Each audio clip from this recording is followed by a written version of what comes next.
대형 자금을 가지고 있는 에셋 오너라 표현할 수 있는 머니 메이저라든지 자금을 운용한 인스티튜셔널 인베스터들은 에 대해서 과거보다 관심을 가지고서 해당 이슈를 검토하고 투자하고 있다고 밝히고 있습니다.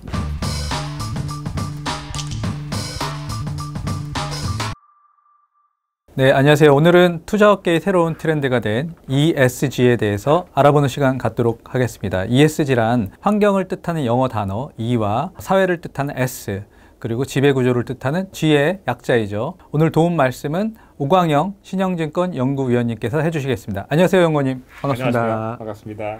오늘 연구위원님 모신 것은 네.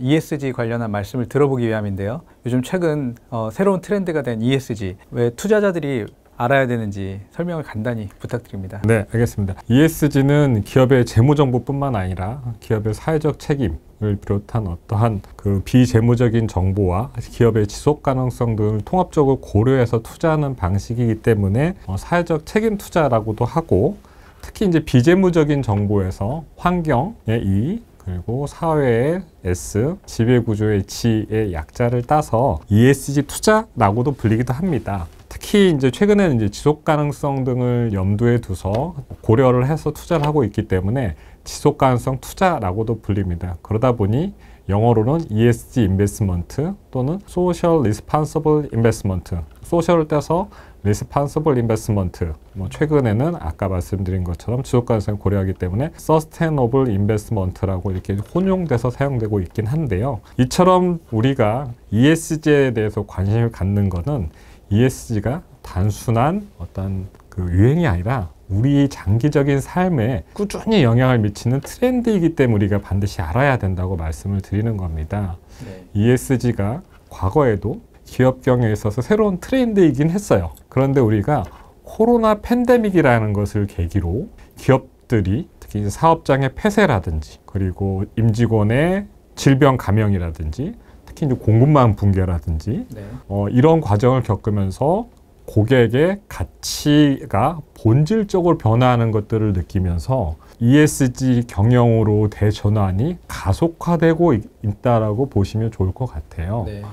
이러다 보니까 우리가 ESG를 모르거나 또는 무시해서 투자하면 ESG 때문에 생긴 어떤 수익의 기회를 놓치거나 또는 매몰 비용 리스크에 노출될 수 있는 위험이 있기 때문에 반드시 투자를 함에 있어서 ESG를 아셔야 된다고 말씀을 드리고 싶습니다. 네. 그러니까 예전에는 기업들이 ESG 전에도 뭐 비슷한 개념들이 있었는데 우리가 흔히 생각하는 기업의 좋은 활동이라는 것은 착한 일에 초점이 맞춰져 있다면 지금 이제 ESG는 그 착한 일뿐만 아니라 기업의 사업 구조가 전반적으로 사회와 그리고 사람들한테 기여하는 방향으로 이렇게 맞습니다. 사업 구조가 아예 근본적으로 변하는 맞습니다. 변하니까 이제 투자자분들께서도 아셔야 된다는 말씀 해주신 것 같습니다. 그러면 ESG 분야에서 최근에 이제 자금이 많이 몰리고 있다고 그래요. 글로벌 자금이 얼마나 되고 또 수익은 얼마큼 내는지 아무래도 투자자분들은 수익이 궁금하니까요. 예, 설명 부탁드립니다. 네, 말씀드리겠습니다.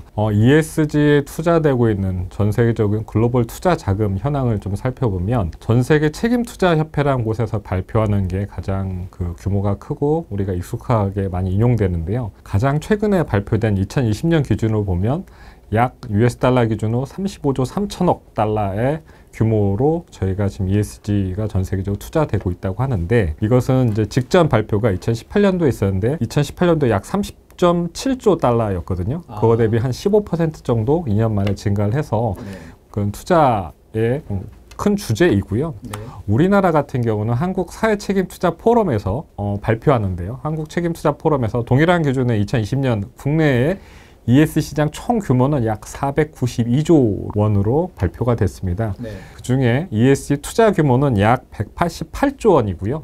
이 중에 이제 주식에 투자되는 규모가 107조 원, 채권에 투자되는 경우가 65조 원 등을 차지하고 있고요. 투자자별로 좀 살펴보면 국내에서는 국민연금이 한 101조 원 정도 규모로 가장 큰 규모를 가지고 있습니다. 네. ESG 성과는 PESG 투자 대비해서 장기적으로 투자할 때 상대적으로 안정적인 성과를 보이고 있다라고 얘기를 하고 있습니다. 특히 이제 데이터를 보면 실제로 그렇게 나타나는데요. 최근 3년을 좀 기준으로 보면 네. 특히 좀 ESG 펀드들이 강세를 좀 보였습니다. 그렇지만 이제 올해 들어서 저 글로벌 자산 시장 조정을 받고 특히 2분기 이후로는 조금 시장에서 우려를 보일 정도로 수익률이 조금 부진한 모습을 보이기도 했습니다. 하지만 우리가 좀 여기서 고려해야 될 사항은 최근에 이제 블룸버그에 보도된 자료에 따르면 통상적으로 ESG 펀드들이 IT나 헬스케어 같은 어떤 기술 비중이 높음에도 불구하고 상대적으로 벤치마크 대비해서 좀 선방한 모습들을 보여서 상당히 의외라는 평들을 받고 있습니다.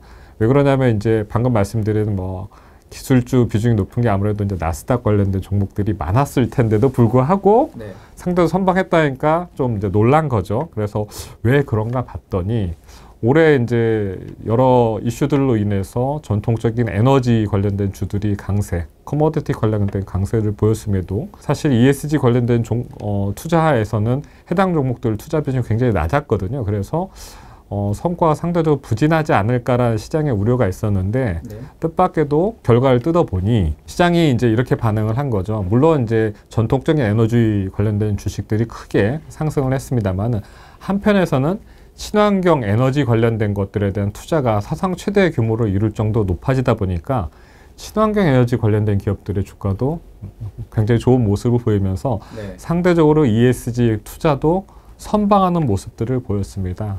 물론 이제 이런 것들이 반영되면서 글로벌 ESG 펀드로 자금 흐름을 살펴보면 분기 단위로 보면 이제 전분기 대비 조금 감소는 했습니다만 ESG가 아닌 일반적인 펀드 대비해서는 자금 흐름이 상대적으로 선방하면서 ESG가 그래도 여전히 유효하다는 평가가 글로벌리하게 지배적인 것 같습니다. ESG 투자가 기관들을 중심으로 많이 이루어지고 있는데 개인들이 ESG 상품에 투자할 수 있는 방법도 있습니까? 네, 국내에는 이제 다수의 ESG ETF라든지 ESG 펀드가 출시되어 있습니다. 네.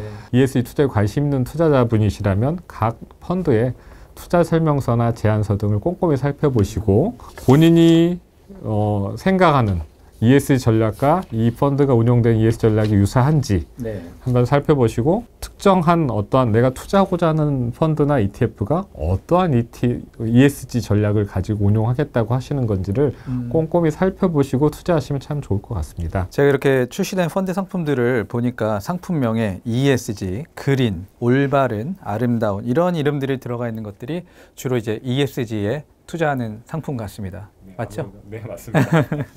해외 쪽은 국내보다 더 상품이 많다고 하던데요. 해외는 어떻습니까? 말씀하신 것처럼 해외 ESG 상품들은 우선 우리가 쉽게 접근할 수 있는 건 ETF를 들 수 있을 것 같습니다. 네. ETF를 살펴보면 이제 국내보다 훨씬 다양하게 많이 출시되어 있고요. 네. ESG의 주요 이슈를 대부분을 다루는 어떤 브로드한 유형의 ETF뿐만 아니라 환경, 사회, 지배구조만을 집중적으로 다루는 ETF들도 다양하게 나와 있고요. 특히 최근에는 친환경 에너지라든지 또는 이러한 어떤 친환경 관련된 이슈가 굉장히 테마같이 굉장히 스페시픽하게 조금 집중돼서 전문적인 분야를 다루는 ETF들도 나오면서 어떤 투자자들의 어떤 선택지가 좀 넓어져 있는 상황이고요. 다만 이렇게 워낙 다양하게 나와 있으니까 투자자분들이 이게 어떤 ESG 전략으로 운용되는 펀드인지 그런 것들을 꼼꼼히 살펴보시고 투자하시면 좋을 것 같습니다. 네. ESG가 이제 환경, 사회, 지배구조 세 가지의 약자인데 그 중에서 특히 요즘 환경 이슈가 특히 부각되고 있습니다. 최근에 한국도 태풍이다, 물난리다 해갖고 기후변화에 직접적인 영향을 많이 받고 있지 않습니까? 투자업계에서는 이 환경 쪽, 그러니까 이에 관련한 쪽이 조금 더 부각이 되고 있나요? 어떻습니까? 맞습니다. 최근에 ESG 시장에는 기존에는 ESG의 어떤 좀 비중을 그냥 공식화된 건 아니지만 찾아보면 E가 한 20%, 소셜이 한 5%, 한 75% 정도가 이제 거버넌스 관련된 이슈에 굉장히 집중됐던 게 ESG 시장인데 최근에는 이 ESG 비중이 좀 바뀐 걸 보면 환경에 대해서 한 40%, 소셜에 대해서 한 20%, 지배구조가 한 40% 정도로 상대적으로 환경 관련된 이슈나 소셜 관련된 이슈들이 굉장히 중요하게 됐고요. 특히 이제 코로나 팬데믹을 지나고 특히 특히 이제 지난해 이제 COP26을 지나면서 탄소 중립 달성이라는 어떤 큰 이슈 그리고 자연보호 등이 우리 사회에 큰 아젠다가 되면서 더욱더 친환경 관련된 것들이 좀 부각되고 있고요. 네. 최근 이제 발표된 미국 책임투자협회의 ESG 투자하는 투자자들의 투자 행태 또는 투자할 때 어떤 것들을 고려하는지를 점검을 한 어떤 설문조사들이 있는데 네. 그걸 보면 소위 이제 대형 자금을 가지고 있는 에셋 오너라 표현할 수 있는 머니 메이저라든지 자금을 운용한 인스티튜셔널 인베스터들은 환경이나 사회에 대해서 보다 더 많은 그 과거보다 관심을 가지고서 해당 이슈를 검토하고 투자하고 있다고 밝히고 있습니다. 특히 이제 주로 보고 있는 기후 변화나 또는 이제 탄소 배출에 대한 관심이 높고요. 뭐 과거보다는 이제 분쟁이나 반부패 관련된 것들에 대한 관심도 높고 뭐 이사회라든지 임원 보수 관련된 건 뭐 전통적으로 높았던 지배구조 이슈인데 네. 과거보다는 조금 낮아진 것들을 확인할 수 있었습니다. 그래서 우리가 2050년 탄소 중립을 하겠다고 2015년 파리 협약에서 네. 전 세계가 다 약속을 하고 그 가는 큰 여정에 있거든요. 그 여정 중에 가장 분기점이 되는 게 2030년입니다. 2030년에 전 세계가 다시 한번 다 모여서 네. 우리가 목표를 정한 것들을 얼마나 잘 했는지를 확인하자고 했기 때문에 네. 2030년으로 다가갈수록 훨씬 더 친환경 관련된 이슈가 우리들한테 와닿을 거고요. 네. 최근에는 살펴보시면 이제 미국의 바이든 정부가 인플레이션 법안이라고 명명된 IRA 법안이 상원을 통과하면서 네. 이제 시행이 될 예정인데요. 이 IRA 법안을 보면 그 안에 있는 핵심 아젠다 중에 하나가 청정 에너지 관련된 투자가 큰 비중을 차지하고 있습니다. 그래서 앞으로 친환경 관련된 부분, 특히 이제 에너지 관련된 부분에 많은 투자가 이루어질 걸로 보여지고요. 올해 이제 연말에 이제 다가갈수록 그 국제 이제 ESG 관련 회의가 크게 두 개가 있는데, 유엔 환경 당사국 총회 제27차 총회가 있고요. 예, 뭐 이집트에서 열리는데, 그리고 제15차 생물 다양성 총회가 원래는 중국에서 5월에 열리기로 했다가 올해 이제 12월에 캐나다 토론토에서 열릴 예정입니다. 네. 그래서 이제 연말로 갈수록 이러는 국제 환경 관련된 회의들이 또는 이제 생물 다양성 관련 회의들이 많이 생기면서 우리가 알고 있는 친환경에 대한 이슈들이 훨씬 더 우리들한테 이제 많은 의미로 다가올 것으로 예상이 되고 있습니다. 네. 그러니까 ESG 중에서도 환경 분야에서 지금 많은 변화들이 있기 때문에 투자하시는 분들도 이쪽에 좀 특히 눈여겨보시면 좋을 것 같습니다. 그런데 ESG라는 이제 트렌드가 형성이 되고 나서 이제 2020년이었죠. 이제 레리 핑크 블랙록 회장께서 이제 투자 서신을 매년 쓰는데 그때 이제 ESG 투자를 강화하겠다. 이게 좀 촉발이 돼갖고 전 세계 ESG 열풍이 불었죠. 근데 그 이후에 계속 열풍이 불다가 최근에 다시 그런 ESG가 다시 한번 분기점이 되는 것 같아요. 그 이유는 일단은 너무 우후죽순 이런 ESG 관련한 상품들이 생기다 보니까 투자자들이 혼란스럽다고 하죠. 그래서 이제 관련 규제가 강화되고 있다는 얘기를 많이 들었습니다. 혹시 그런 내용들이 어떤 내용들이 있는지 좀 궁금한데요. 네, 맞습니다. 뭐 앞서 저희가 이런 자리를 가질 만큼 ESG에 대한 어떤 시장의 관심이 굉장히 올라갔고요. 네. 그러면서 관련된 그 관심을 배경으로 투자 자금도 많이 늘었고, 그러다 보니까 한편에서는 그 ESG 관련된 그린워싱이라고 그러죠. 녹색인 척하는, ESG인 척하는 그런 그린워싱에 대한 우려가 증가를 하는 거죠. 그러다 보니까 이런 것들 우려를 낮추기 위해서 그 작용으로 ESG에 대한 어떤 규제 강화가 나타나고 있습니다. 먼저 이제 기업의 ESG 정보 공시 관련된 부분에 이제 규제 강화가 전 세계적으로 이제 가장 빠르게 나타나고 있는데요. 살펴보면 올 3월에 그 IFRS 재단의 주도로 만들어진 ISSB에서 3월에 이제 글로벌 ESG 공시 표준이라는 걸 먼저 발표를 했었고요. 표준 전후로 또 발표됐던 것들이 EU하고 미국의 ESG 정보 공시에 관한 법률 관련된 규제가 발표된 바가 있습니다. 이 스탠다드인 표준이나 규제 모두 다 향후 어떠한 것들을 기업들이 해야만 한다는 기업 입장에서 기후 관련된 공시 내용들을 어떻게 담으라는 내용들이 담겨져 있고요. 제가 살펴보는 바에서 이러한 것들 중에 조금 우려되는 거는 미국과 EU가 각각이 ESG 정보 공시 관련된 규제를 만들었고 우리나라를 비롯한 전 세계가 사실 이게 좀 표준화되길 바랬었거든요. 그러면서 IFRS 재단이 만든 ISSB에서 그런 표준안을 만들어서 전 세계가 하나의 안으로 조금 좀 하나를 표준화돼서 조금 할 수 있길 바랬는데 네. 현재는 각각이 가고 있는 상황입니다. 네. 그러다 보니까 저희 시장에 있는 분들이 많은 우려를 가지고 있는 게 이제 규제와 현실 속에 있는 하나의 내용이고요. 네. 또 하나는 이러다 보니까 이제 그 규제 강화가 뭐 특별히 기업 공시 부분에 해당되는 건 아니고 네.